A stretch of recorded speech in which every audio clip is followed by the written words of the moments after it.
Assalamualaikum warahmatullahi wabarakatuh. Kami dari kelas 10 TKJ 1 ingin mempraktikkan cara merakit PC. Perkenalkan, nama saya Dwi Rama. Perkenalkan, nama saya Hendra Guswariko. Dan nama saya Muhammad Alfin. Oke, langsung masuk videonya. Pertama, kita harus menyiapkan alat dan bahan. Alat pertama yaitu obeng, kuas, dan baut. Bahan yang pertama itu adalah prosesor, RAM, ROM, dan motherboard. Lalu ada power supply. Lalu ada pendingin prosesor. Lalu ada kipas pendingin. Lalu ada hard disk. Lalu ada casing. Langkah yang pertama, mulai dengan memasang prosesor pada motherboard. Untuk bisa memasang prosesor dengan baik, kamu harus mengacu pada tanda yang ada di pojok kiri bawah prosesor dan soket.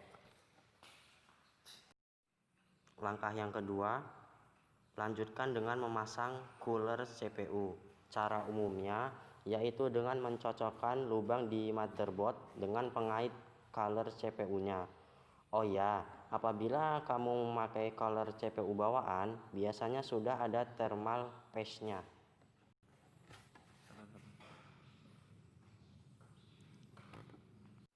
Langkah yang ketiga, lanjutkan dengan memasang RAM dan ROM.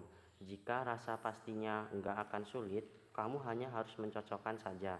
Karena kalau nggak cocok, nggak akan bisa terpasang. Jadi nggak akan ada namanya terbalik dan atau sejenisnya itu.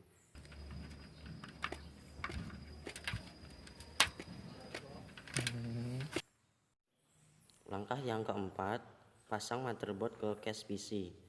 Perhatikan dan cocokkan lubang baut yang ada. Pasang baut dengan perlahan. Jika merasa tidak pas, kekecilan atau kebesaran, jangan terlalu dipaksakan, karena bisa merusak motherboard itu sendiri.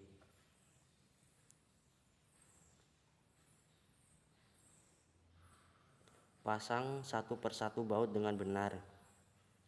Tidak perlu terlalu kencang, yang penting terasa pas, maka itu sudah baik.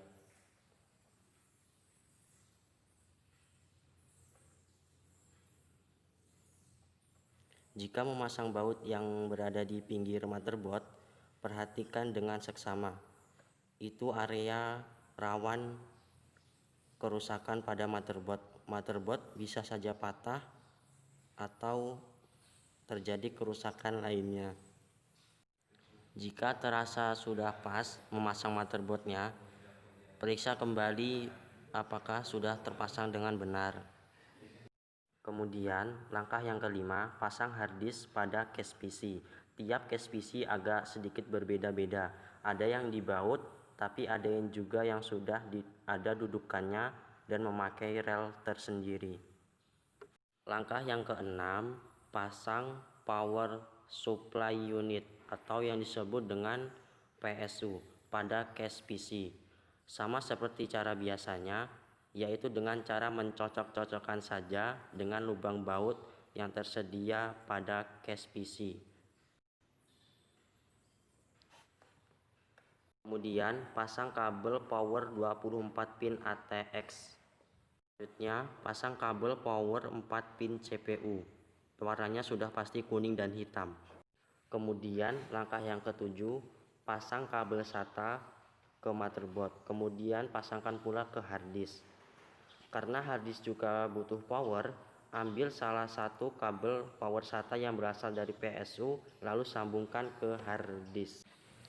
Langkah yang ke-8, mulai pasangkan kipas pada case PC. Intinya adalah pada bagian depan kipas dia akan mengeluarkan angin, sementara pada bagian belakang dia akan menyedot angin.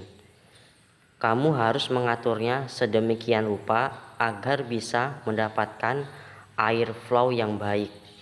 Pasang baut pada kipas dengan benar.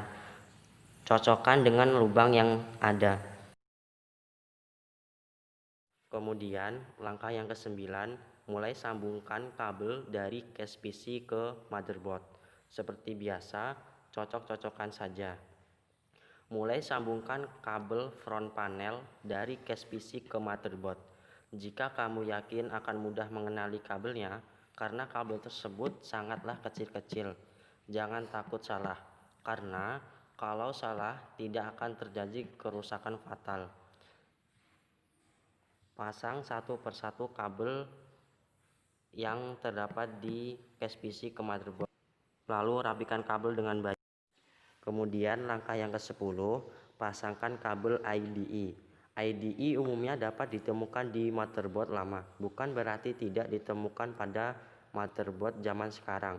Tapi pada umumnya kebanyakan motherboard sudah mulai menggunakan SATA dan meninggalkan slot IDE. Pasangkan kabel IDE dari motherboard ke hard disk. Kemudian langkah yang terakhir, pasang penutup PC pada casing PC. Cocokkan lubang baut yang ada pada casing PC terhadap case PC. Cocokkan dengan baik dan benar.